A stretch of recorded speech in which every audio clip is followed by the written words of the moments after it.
Thomas adored the Christmas season. He was busier than ever, taking goods and passengers up and down his branch line. He loved seeing the smiling faces of the villagers. It even made the thought of wearing his snowplow more bearable.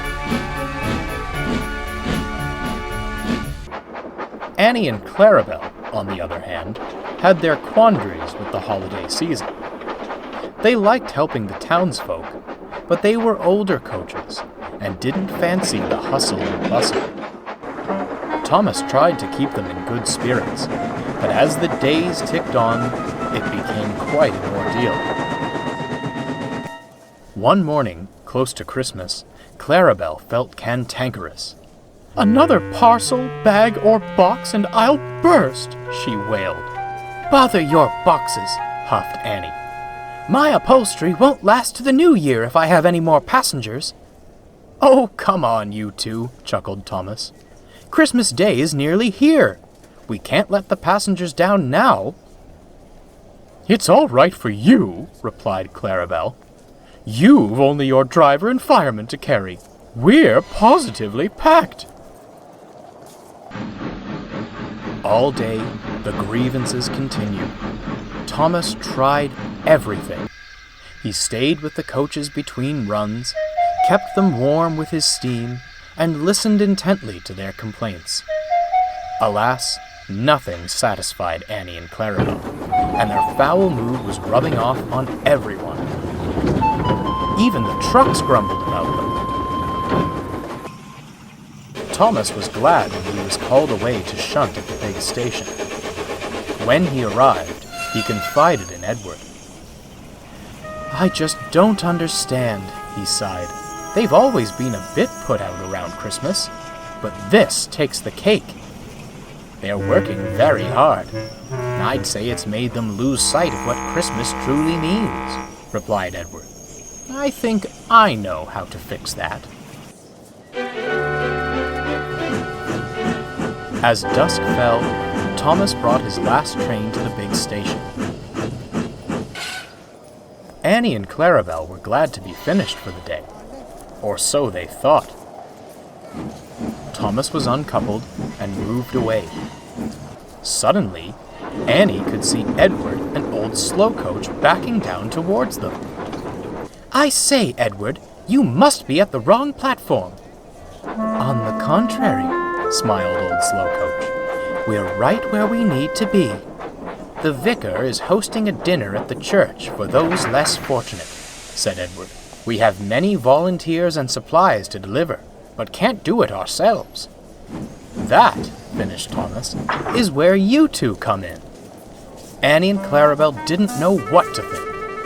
They were exhausted, but knew it wasn't proper to complain about helping with such a cause.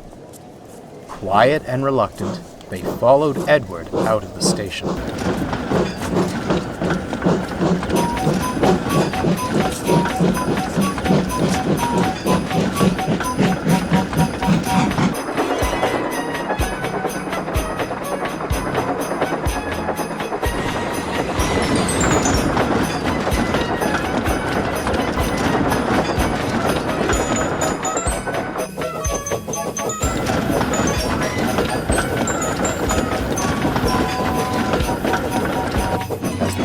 Crept on, a light snow fell.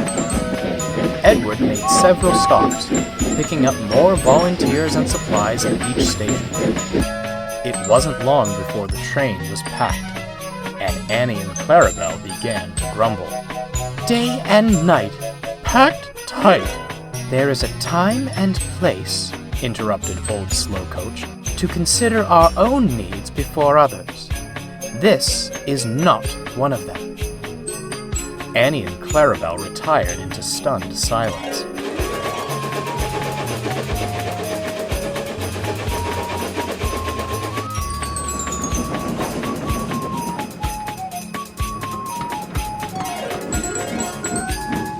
When they arrived at the church, the coaches could hardly believe their eyes.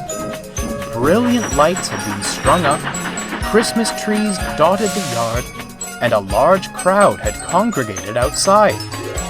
The volunteers spilled out of the compartments and eagerly unloaded supplies from Clarabelle.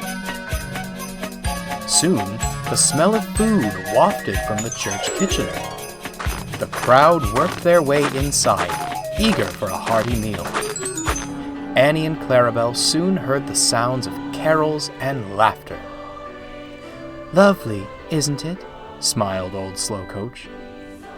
"Hard work to put it all together, but it's work that matters."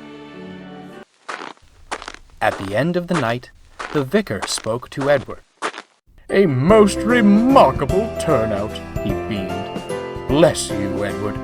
Your help made this all possible." "Well, thank you, Your Reverence," said Edward. "But we couldn't have done it without Annie and Clarabelle. Their assistance was invaluable." "It was the least we could do," said Clarabelle. "And we'd do it again in a wheel turn. Wouldn't we, Annie?" "Indeed we would, Clarabelle." "One thing you can and should do is get some rest," smiled Edward. "Come on, let's get you back to the junction."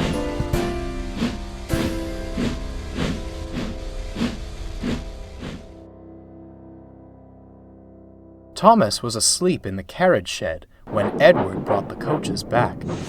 He stirred as they were shunted alongside. "Well then," he yawned, "how was your extra work?" "Simply marvelous," smiled Annie. "Off to sleep with you now, Thomas," said Clarabelle. "We can't let our passengers down before Christmas comes." Thomas chuckled, and the three friends fell contentedly to sleep.